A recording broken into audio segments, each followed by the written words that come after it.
Acharya Ashtotasha Shri Srimati His Divine Grace Abhay Chandrarvind Bhaktivedanta Swami Srila Prabhupada ki Jai Om Vishnupad Paramasi Parivrajak Acharya Ashtotasha Bhakti Siddhanta Chatur Srila Prabhupada ki Ananta Koti Vaishnavinda ki Namacharya Srila Haridas Thakur ki Prem Se Kao Jai Shri Krishna Chaitanya Prabhupada Shri Advaita Gadadhar Shivasadi Gaura Bhaktananda ki Shri Shri Shyam Kunda Radha Kunda Giri Govardhan Dham ki Brajbhumi Shri Vrindavan Dham ki Navadip Shri Mayapur Dham ki Jagannath Puri Dham ki Shri Shri Ganga Mai Yamuna Mai ki Bhakti Devi Tulsi Maharani ki Samvik Gaura Bhaktavinda ki Pitai Gaur Premanand ki all glories to assembled devotees all glories to assembled devotees all glories to assembled devotees all glories to Shri Guru and Shri Gauranga. Okay, so I'm just going to ask Titiksu to come. He's just downstairs and just ready. Mine, not the person here. Oh, he's here. Oh, he's here. Okay.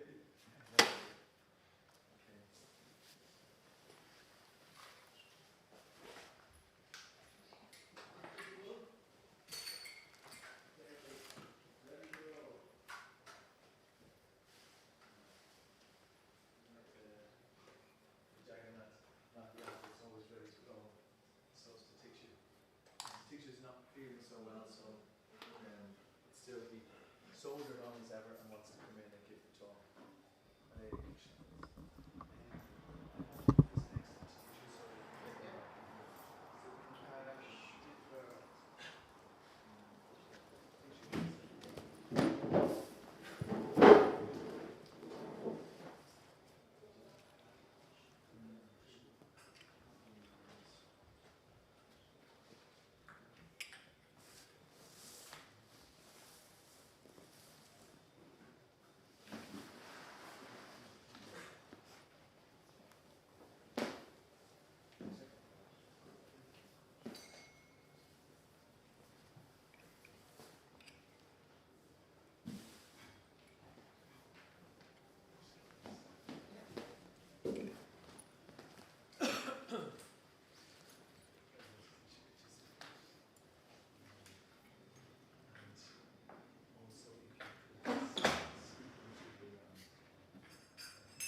Turn the volume down on one of these. To use low-tech method.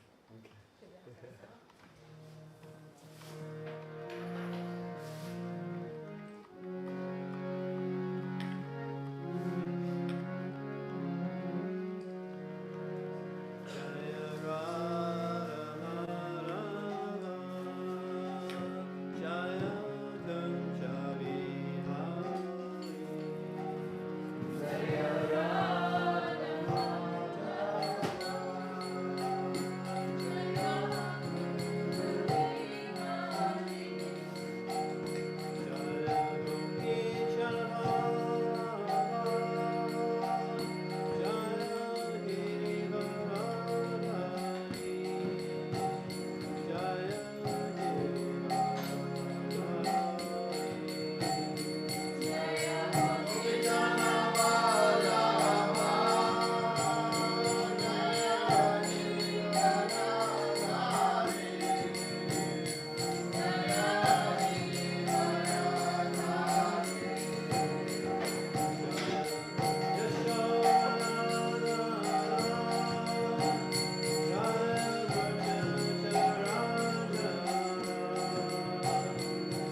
Jai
very nice to be here in sunny Dublin. I think the first time I came to Ireland was 50 years ago, actually, 1976. And the next time was 1988. We came to do a Rath Yatra, the first Rath Yatra in the city there. That was in 1988. So we've done a few more since then. I've been asked to say a little something about book distribution tonight, so just say some invocation prayers before we start.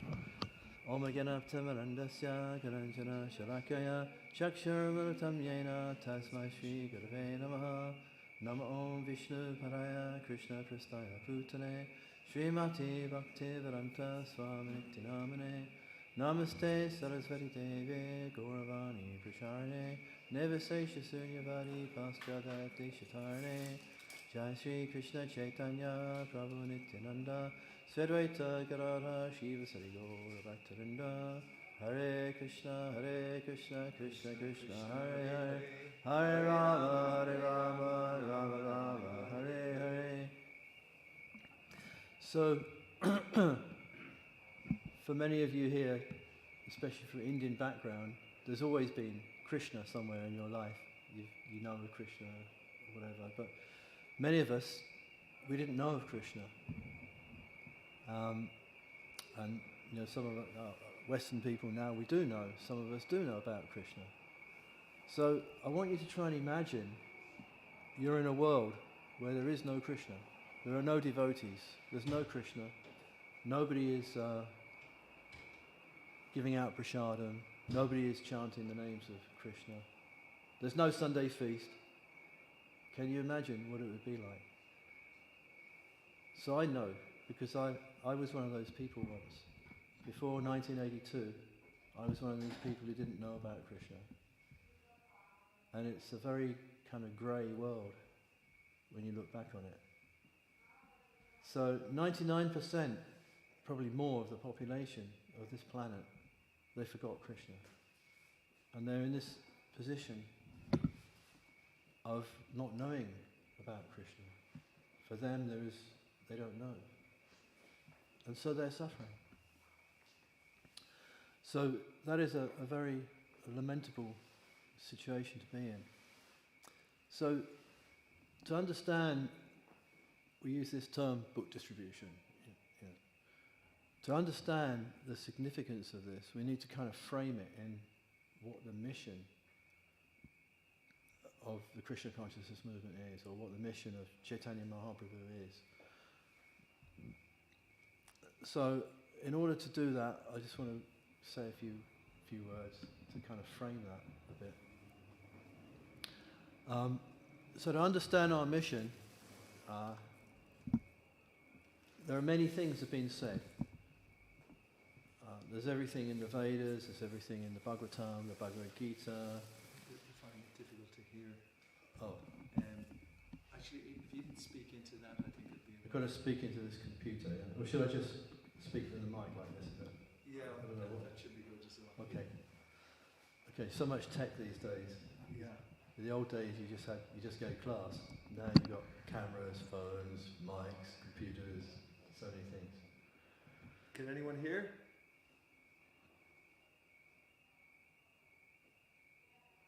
Can you hear, Lionel? Yes, Prabhuji. Okay, oh, great. Thanks for It's saying. a little Okay. bit vague, but able to understand. Okay, very good. So where were we then? Yes, so framing what is the mission. What is this mission that we're part of? So in the Vedas, the Bhagavad Gita, Bhagavatam, there are many things are said about what we should be doing. And Srila Prabhupada has said many things about what is the mission or what we should be doing in Krishna consciousness. And the devotees have said many things as well. So I was thinking, how can you boil that down into the smallest number of words, like a mission statement almost? So I came up with 4 words. Bring others to Krishna. And that means all the way back home, back to Godhead. You could have 4 words, give Krishna to others. But if you bring others to Krishna all the way home back to Godhead, that also includes giving Krishna to others. So one could say that is a way of looking at the mission of Chaitanya Mahaprabhu, the mission of Krishna actually in the Kali Yuga, to bring others to Krishna. So it's quite a powerful or significant statement to say such a thing.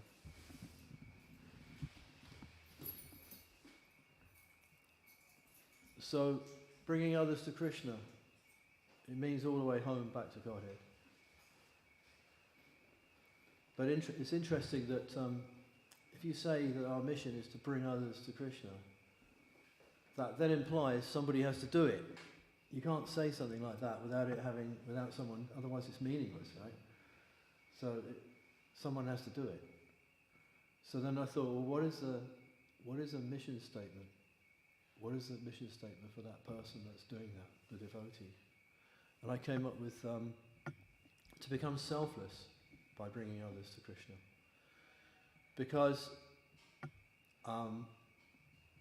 we see that Chaito Darpana Marjanam Bhavahada Argi Navapanam, Sikshastakam 1, that we cleanse the heart becomes cleansed by bringing others to Krishna, by Harinam Sankirtan. So to become cleansed in Krishna consciousness means become selfless actually. That gradually, if we have any material selfishness left, then we cannot go back to Godhead.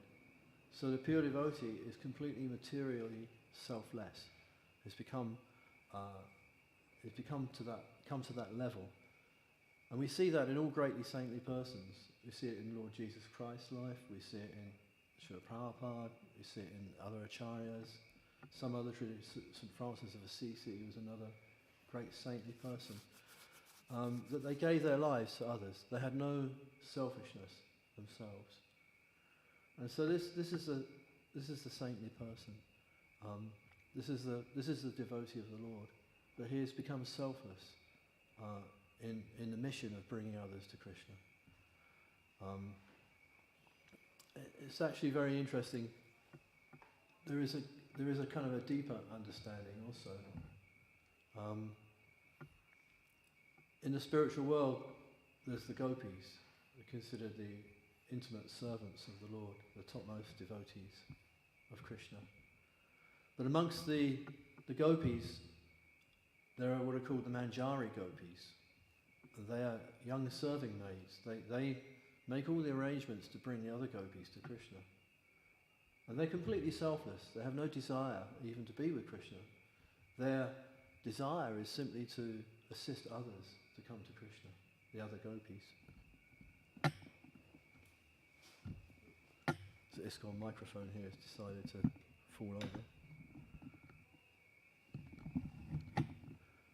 So these Manjari gopis, they are completely selfless. So it's very interesting. There is a connection that we see that in our parampara, many of the acharyas, their spiritual identity was that of a Manjari. Rupa Goswami was Rupa Manjari. So it's very significant that many of the acharyas in our line, their spiritual identity is that they're Manjaris. So we can understand that this selfless mood of the Manjaris to bring others to Krishna is manifest in this material world as the Sankirtan mission, to selflessly bring others to Krishna. So it's not a mundane thing. It's a very significant thing.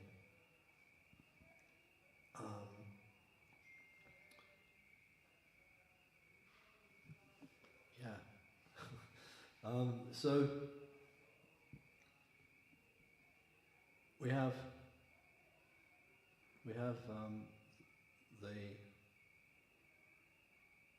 to bring others to Krishna is, how would you say, the essence of it. And then the mission is to bring others to Krishna. The missionary is to become selfless by bringing others to Krishna. And then you need a method. If you've got the mission and you've got the missionary, how are they going to do it? This is the next question. Is that logical? Does that make sense? So the next thing is a method. So I was thinking about that, how we can. So I call them the three great gifts: books, prasadam, harinam. This is the method. But you also need a spiritual care system to bring others to Krishna, to look after them once they come to Krishna consciousness. You need a system of mentorship or training or taking care, spiritual care program. So that's the method. So you have the mission, the missionary, and the method. So then, if we look at the method, the methods, book distribution is very significant.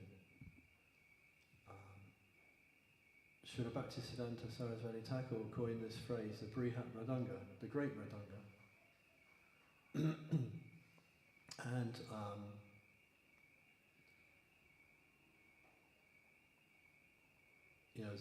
it has more significance than to do Harinam. Harinam must be there, prasadam distribution must be there. But there's this Brihat Mridanga, the great Mridanga.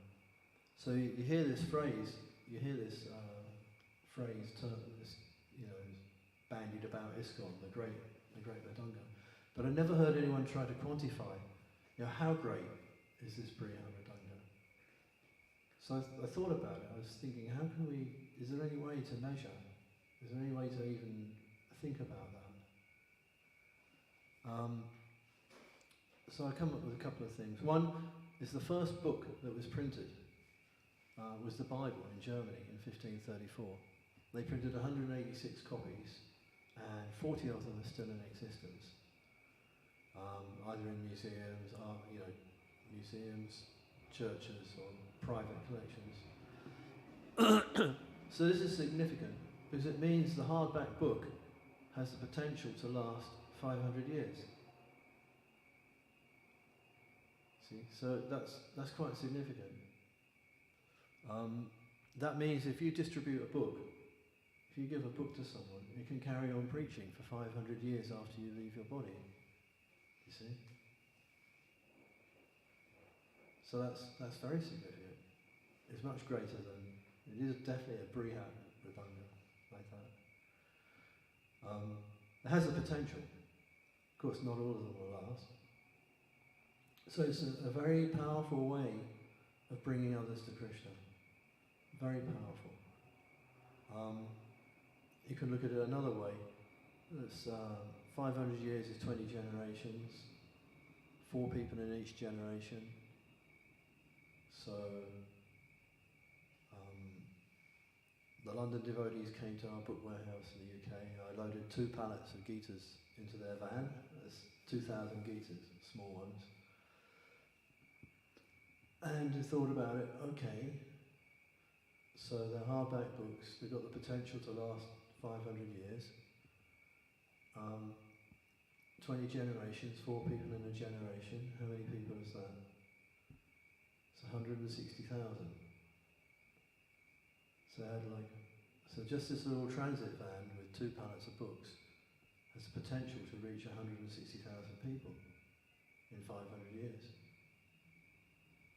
Can we imagine what 160,000? I don't know, do you have a big football stadium here in Dublin? What's the capacity? 80,000. It's the same as Wembley. Yeah. So you can you imagine 160,000 people is twice the capacity of Dublin Stadium, or whatever you call it. So that's really significant. So this whole goal of Sankirtan is to become selfless and bring others to Krishna. That is the mission. And ISKCON is not the mission, funnily enough. You ask devotees, well, what's the mission? You know, don't know. Have you ever thought about it? No. So, the mission is to bring others to Krishna. So that is coming from Chaitanya Mahaprabhu. So the mission is eternal, it's absolute.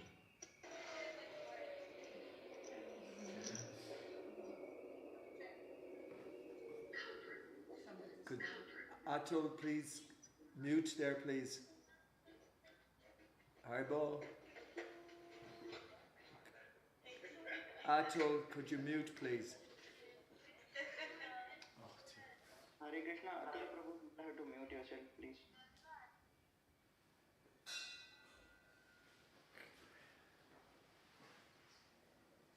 Forgot where I was there. 160,000. And Yeah. Oh yeah. Yeah, so the mission is coming from Chaitanya Mahaprabhu. And ISKCON is the supporting infrastructure for the mission in the material world. Because you've got to have somewhere for people to come and meet and hear about Krishna, for where you can train them to going back to Godhead. So you've got to have an infrastructure. You've got to have ways to distribute books. You've got to have somewhere to cook prasadam. You've got to have somewhere to launch Harinams from. You have to have a supporting infrastructure. And it's interesting, in his book, Chitananda Swami, in his autobiography, he mentions how in 1966, when Brahmananda came back from registering ISKCON, he came back to the storefront in 1966, and he went to Prabhupada with a bit of paper. Hey, we've registered ISKCON, the International Society for Krishna Consciousness. And Prabhupada said, yes.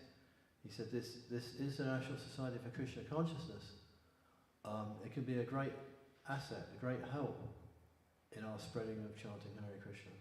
But if it doesn't fulfill its purpose, we can dissolve it. So one should be very careful. That's what he said. So the mission was there. Prabhupada was preaching in New York before, before it was ISKCON.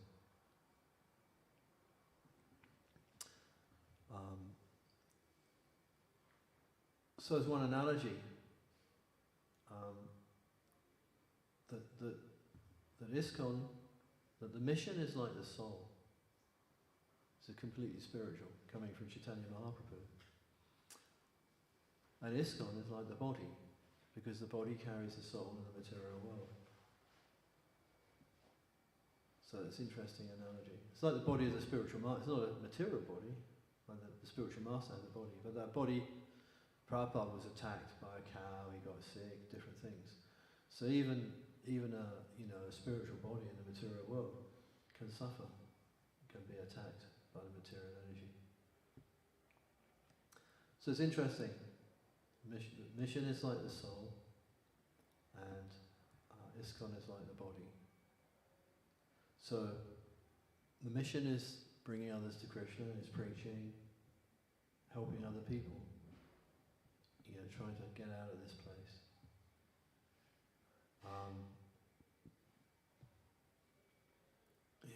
So this is a very significant thing. So book distribution is the most preeminent and powerful way of giving Krishna to others, of bringing others to Krishna. Sometimes people find a book that someone's left behind somewhere. I first got a book in 1973.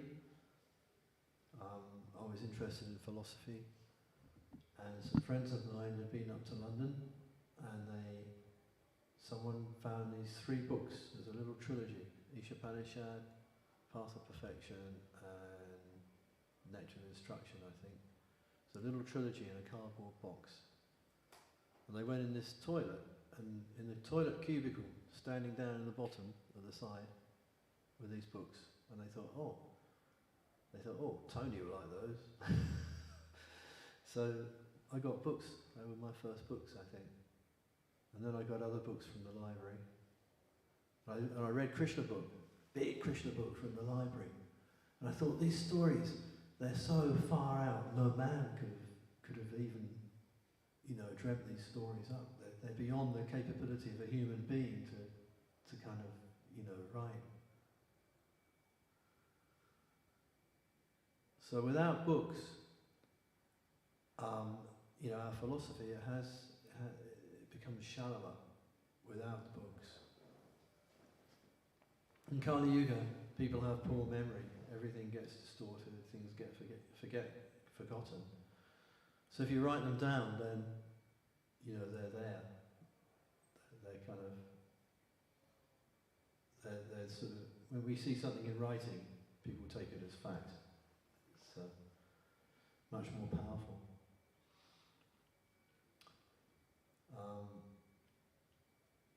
So sometimes you can ask a devotee, what's the Yuga Dharma? And they'll say, chanting Hare Krishna. I'll say, yes, but there's more to it. Prabhupada describes, or we see it translated as congregational chanting in the 6 Shastakam prayers, and also in Nectar Devotion, the 5 most important items of devotional service are listed. And one of them is Harinam. And Prabhupada translates Harinam as congregational chanting of the holy name. And then he qualifies that. He says congregational chanting means going out for the benefit of others. So, chanting japa would be enough to take you back to Godhead, no question. But to go out for the benefit of others is a greater understanding, in one sense. So one could have the analogy, that have a glass of water, and you keep filling it up, and at a certain point it will overflow. So we could say our morning program, our chanting of japa, our reading of Bhagavatam, class associating with the devotees, all these things we do, we're filling ourselves up with Krishna. And if we fill ourselves up enough, at a certain point, we want to give it to others. We will overflow. So we're trying to keep ourselves filled up with Krishna, and we're trying to keep others filled up with Krishna. And book distribution, as I said, is the most powerful way of bringing others to Krishna, of getting that message out. There are many things we could say. There's one question we could ask: what is the relevance of the hardback book, of the hard copy book, in a digital age? As we see, so many things are online. I'm online, Everything's online, So, what is the relevance? So, who can say some things that hard copy books can do that digital can't do? Who can say? Can anyone say anything?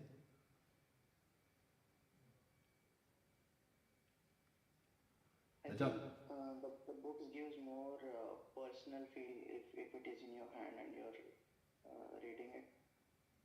Yeah, it's heavier than bytes. It's heavier than bytes in a computer, isn't it? That's for sure. No, seriously though, yeah, I understand what you're saying. One thing, a hard copy book, it doesn't need electricity. Right? There's a basic thing. It doesn't need electricity. You can open it just, you don't have to boot it up. You don't have to plug it in. You can open it and read it. It's right there. So that has some advantages. One, no government can stop them, because if you have hundreds of thousands of books in people's homes, no government can get rid of all of those. But they can flick a switch and your internet is off, or your computer is off. That's not to say that we shouldn't preach digitally, because in a war you've got to fight on all fronts. But the significance is, how many years will your memory stick have Bhagavad Gita on it for? How long will it last? Whereas we know a hardback book can last at least 500 years. Our memory stick's going to be around in 500 years. A computer's going to be around in 500 years. We don't know, but we know a book can be, for sure. So there's certain advantages like that. The past two acharyas, Srila Bhaktisiddhanta Saraswati Thakur and Srila Prabhupada, they both emphasized, the hard copy book, distributing books. So human society is changing because of that.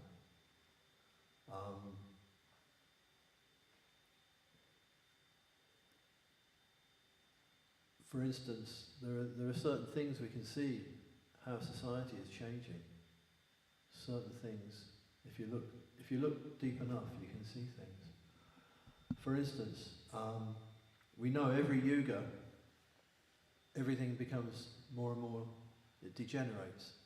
You start at the beginning of the yuga, and everything gets more and more degenerative as it goes on. By the end of Kali Yuga, there's no fruits, there's no vegetables, there's no sugar, there's no milk. And if you live to be 16 years old, you have grey hair, and you'll be a very old man. Now everything becomes smaller. It's said that a cow becomes no bigger than a dog by the end of Kali Yuga. This is in Bhagavatam, 12th canto, describes the end of Kali Yuga. So everything becomes more and more degenerate. So we can look around and see certain things are going against the trend of the Yuga. One, vegetarianism. That's one. So it's going against the trend of the Yuga. How is that? How can that be? How can the direction of the Yuga be changed? So it's an interesting question, you see.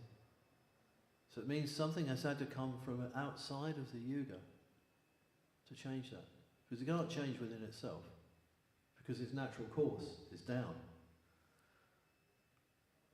So many people are becoming vegetarian. More people in the UK and Ireland, I think, have become vegetarian than in other countries in Europe. For instance, you walk in the shops now and you get, it says what's vegetarian on the packaging, on the food. You go to Europe, that doesn't happen. It's not like that in Europe. In France, Germany, it's not like that. But we had this vegetarian cookbook we have called The Higher Taste. So in the UK, we distributed about 2 million of those since it first came out. But in Europe, they focused more on other books. They didn't distribute that in Europe, in Germany, in Harry K. Maharaj's zone. They didn't distribute Higher Taste. But in the UK and Ireland, they did. And we see I think my son had found out even 10 years ago, he found out that 20% of 16 to 24-year-olds are vegetarian now. This is 10 years ago, so it's changing more. So if something is going against the trend of the Yuga, then something has come from outside of the Yuga to change it. And that's the Sankirtan mission.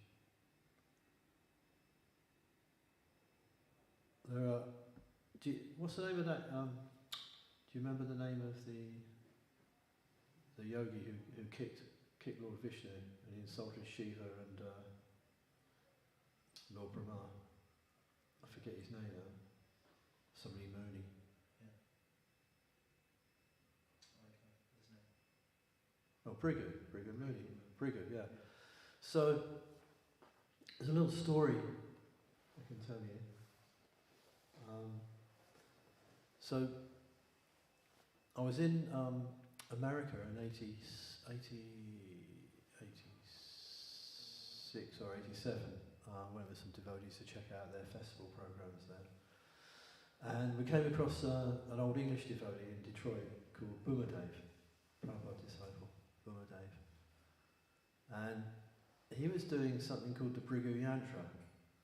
He'd met this Brahmin, who's called a Raj Brahmin, a special kind of Brahmin. And they were doing this kind of astrology, but they were doing, it's called the Brigu Yantra. So the story behind the Brigu Yantra is that Brigu Muni, he wanted to find out who was the greatest, whether it was Lord Brahma, Lord Shiva, or Lord Vishnu. So he insulted Brahma and Shiva, and they got angry. Oh yeah, they're not the greatest. So he kicked Lord Vishnu on the chest. And Lord Vishnu said, "Oh my dear Brigu, I hope you haven't hurt your foot." And he started massaging Brigu Muni's foot. So he took no offence, you know. So Brigu Muni could understand, oh, this person is the supreme. And he took no offence, but Lakshmi did. And she cursed the Brahmins to always be poor. It's the curse of the Brahmins. Of course, my wife doesn't accept that excuse, but there it is. It's so that is there. But whenever there's a curse, there's a positive side to it. So what she did, she gave Brigu Muni and the Brahmins this way of doing astrology, so they could do astrology and get some donations. So what you do, you have this yantra. It's like a square with the 12 houses on it, and you have these stones representing the different planets.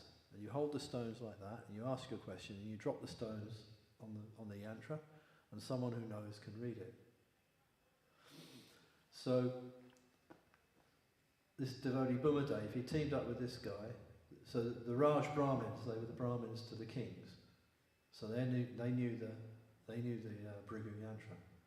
So he teamed up with this guy from India, this Brahmin. And kind of America being America, he got a half-hour TV show or radio show every week in Detroit. And they're getting people to phone in with their questions and that, and they do the yantra for them, give the answers. But there were certain things were happening, and this Raj Brahmin, he was getting really upset. So certain things were happening, and they weren't happening like they should have done. So by 1986, the Brigu Yantra was saying that half the population of the world should have died of AIDS, and it hadn't happened. There was another thing where an earthquake was meant to destroy San Francisco by that time, and it hadn't happened. There was a forest fire which was meant to engulf another city, and that didn't happen. So this Raj Brahmin, he was getting really, he says, I don't know what's going on. The yantra has never been wrong before. The Brigu Yantra has never been a problem. You know, it's always been correct. I can't understand what's happening. He was getting really upset, really confused. So Boomerdev, he consulted with some of our sannyasis and, you know, advanced devotees. And what the conclusion was, that the influence of the Sankirtan movement was diminishing the karma of the world. That's what the conclusion was. I mean, there should have been another world war a long time ago. There was a world war every 20 years in the 20th century. You know, 1918, then 39.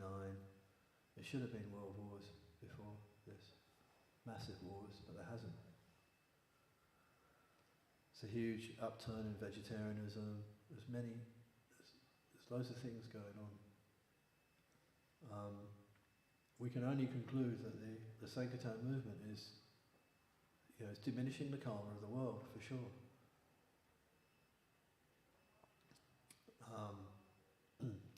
And this is the importance of book distribution.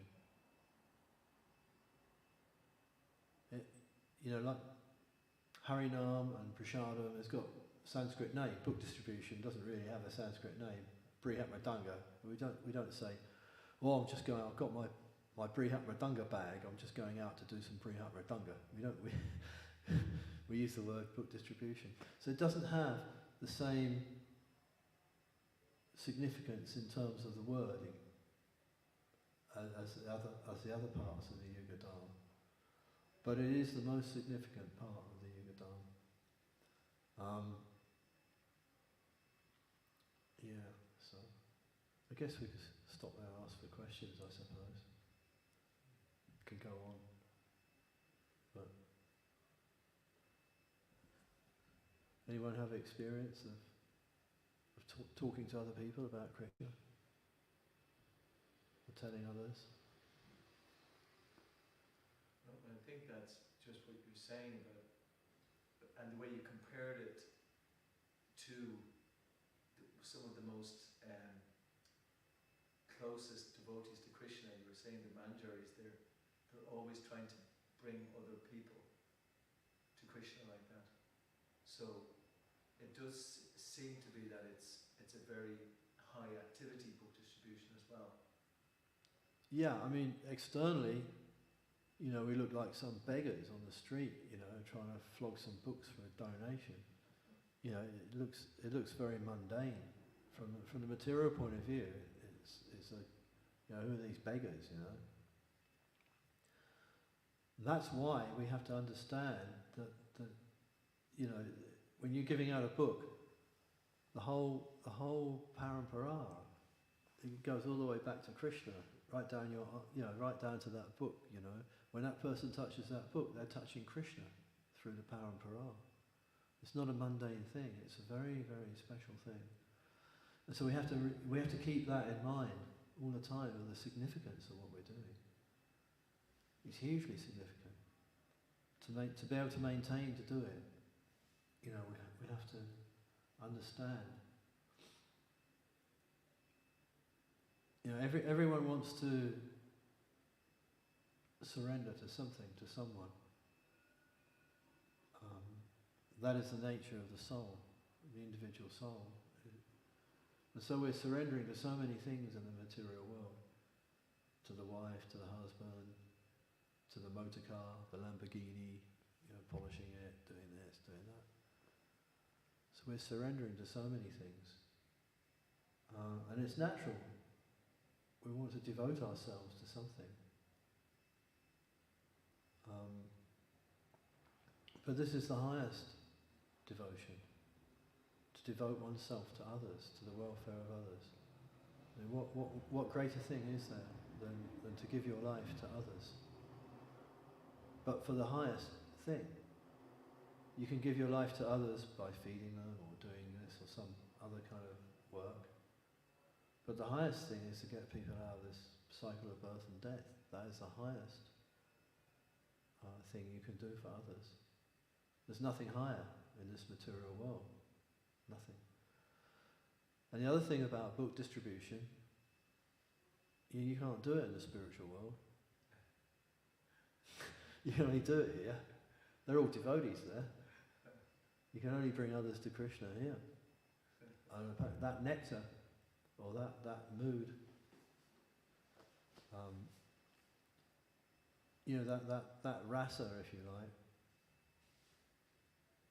of bringing others to Krishna, can only be experienced here. So we're very fortunate. You know, this entire universe, you know, just right now here on this planet, the Sankirtan movement has manifested, and it's a very significant thing.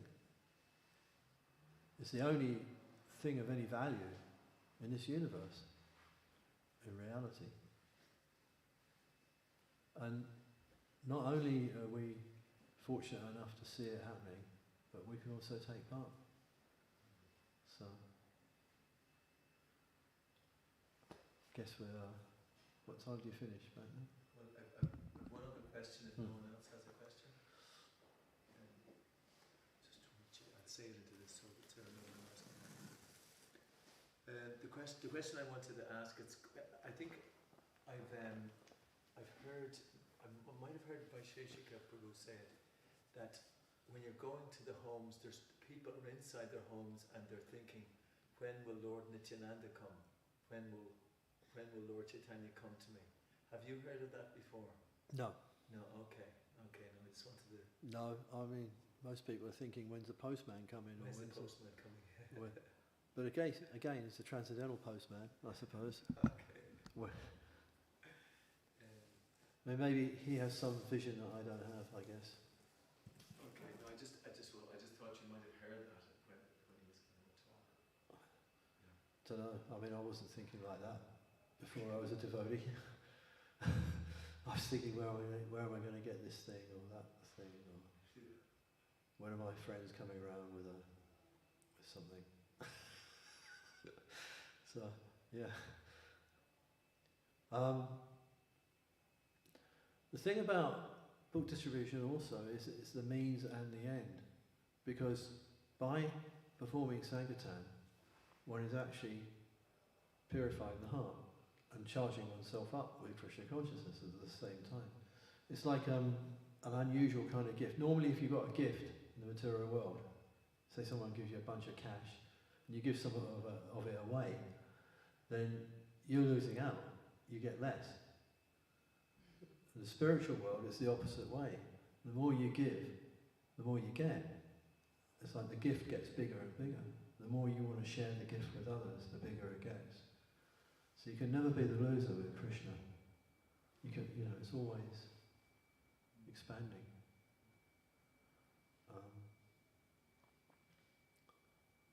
So the main thing, I guess, talk about book distribution is to really understand the significance of it. And it's the mood of the gopis. You hear devotees, they want to go to this mat or that mat, and they want to read about intimate pastimes of Krishna and the gopis. And if you're not on that level, you just become more attached to material life. So, if you want Gopi Bhava, get a book bag, basically. And when you're giving books and giving Krishna to others, then that happiness that you experience, that's the mood of the gopis, a tiny drop of it. So it's very significant.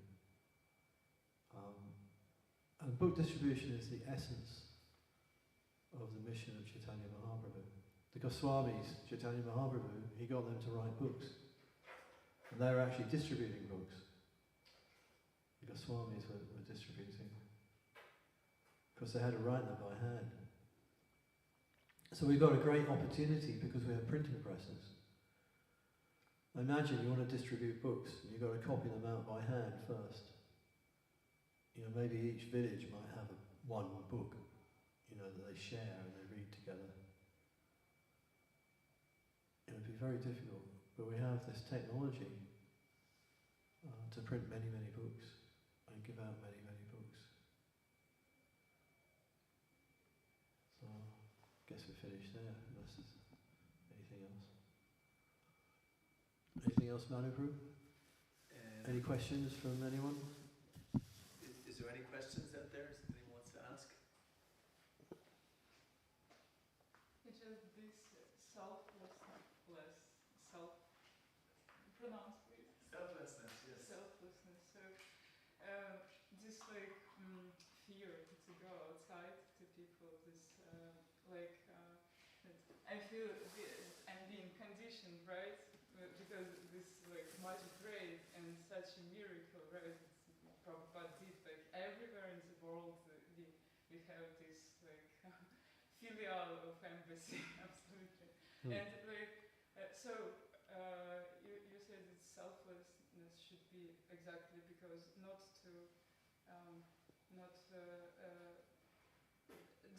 don't be worried absolutely that other people think, that it's opposite. They think, you're somebody lower. But it's actually probably it's a position of not exactly power, but probably beauty over power even. And I just I feel my fear, and fear is kind of opposite of love. So I wish to get some practical advice, blessings. I understand that only way is just overcome and try to be sincerely chanting, but still. We just fill ourselves up with Krishna. As much as you can fill yourself with Krishna, then at some point it will overflow. Just fill up with Krishna and overflow. So that analogy I mentioned about the mission being the soul and ISKCON being the body. So that has some implications. One of them is you can be on the bodily concept of life. You just see ISKCON and you forget about the mission. You're just into the temple. Oh, we have a temple, you know. Then what happens? It becomes a vegetarian club in the end. If there's no mission, if there's no preaching, then it loses its soul. It loses its soul. Yeah. Then another thing is that if one's off the bodily concept of life, if one's seeing the mission, then what they said, the devotee is fearless, right? A devotee of Krishna is fearless. So if we're full on into preaching, then we don't have to worry about anything else from outside, other groups, this thing, that thing, because, you know, we're not bothered. We just preach. Another analogy, a devotee said to me when I told him once, he said, of this analogy, he said, yes, he said, the mission was in the body of the Gaudiya mat, but the body got sick, so Prabhupada took it and put it in the body of ISKCON. So it's another analogy, another implication of that analogy. Another one, if the soul leaves the body dies. So if we stop preaching, then ISKCON will die. You see? So it's very significant that we focus more and more on book distribution. One thing we're looking at in the UK, over the water there, is other ways of how to increase book distribution, different little things. One thing we came up with was to try and get everyone to do one book a week. Every single member of the congregation and every devotee, one book a week. And so we figured that we've got at least 5,000 congregation members in the UK. So that's 250,000 books a year. So the Sankirtan devotees are distributing about 250 to 300,000 a year in the UK. But just by getting every member of the congregation, every devotee, to just do one book a week, we could double it, 250,000, just like that. So there's little things you can do. Prabhupada said we should tax our minds how to find ways to give out books. It's unfortunate to give out a book. I mean, you're giving out Krishna. These books, we understand they're non-different from Krishna. So in that sense, they're like deities. So every deity has its own leela. So you give a book, it might not be for that person, it might be for somebody else. The book has its own leela, its own path that it's following. It's meant for a certain person. So, in one sense, book distribution is deity distribution. Except these deities, they talk to anybody. I mean, that's really... I mean, there's so much mercy in the Sankirtan mission.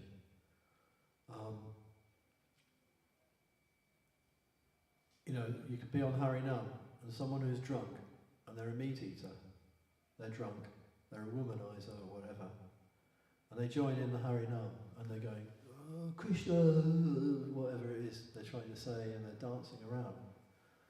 So at that point, they're serving the gopis. In Kali Yuga, someone who's completely degraded can directly serve the manjaris. I mean, what kind of mercy is that? It's completely unheard of. And that's the reality. It's the reality.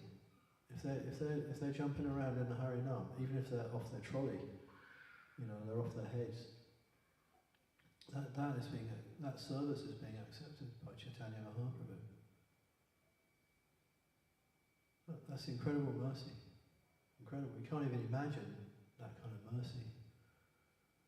It's really, really significant.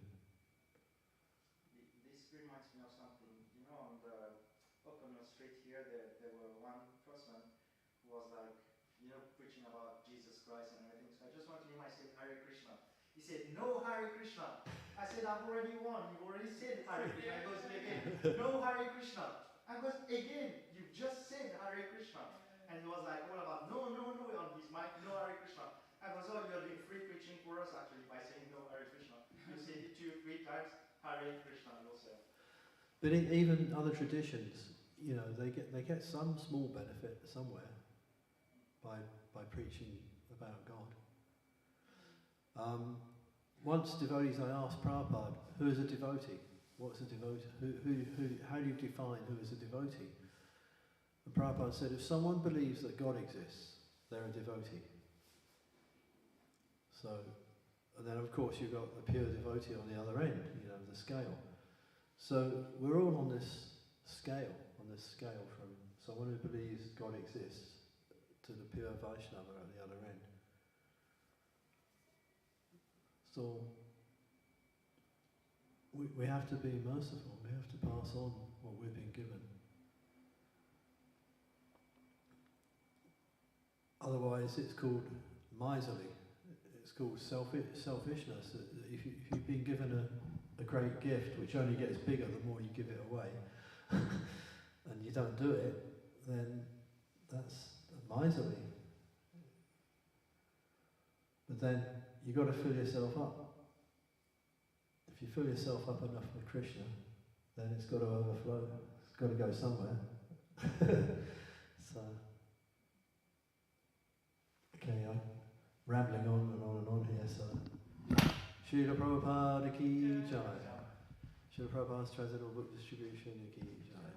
Hare Krishna.